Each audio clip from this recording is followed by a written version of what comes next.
And understanding the whys really helps. So why do we take a pin after putting a cutting block on when we're doing a total knee? Why do we do that? Why do we get a cutting block, put it on the femur, and then they ask for a pin? What is that pin doing? Does anyone know? Holding it in place.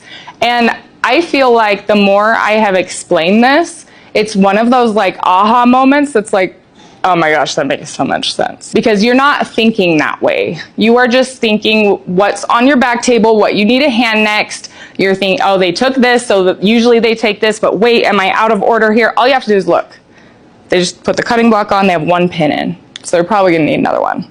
Are they the headed pins on this cutting block with this system, or is it this one?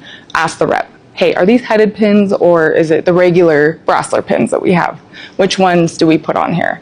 So you put those pins in, and then what comes, it holds the block in place, and what comes after the cutting block and pins are placed? What's the next thing that you're gonna pass after a cutting block and pins are put in?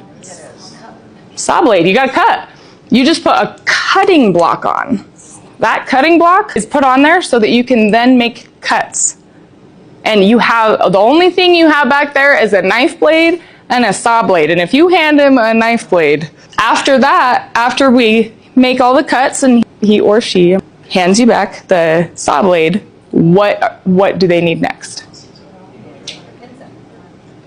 Pin puller. Yes, pin puller, because you have to take that cutting block off.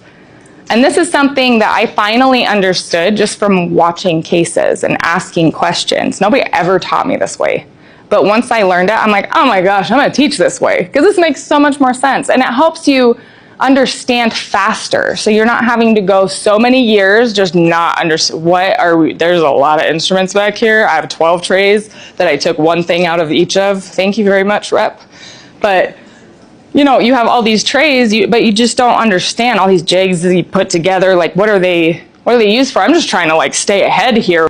Just understand the whys. So the pin driver, you need the pin driver so that you can pull those pins out and then get the bone out, which is usually a 3/4 inch osteotome. They want a femur lift so they can get underneath the posterior condyles of the femur to pop them out. Pop out that bone.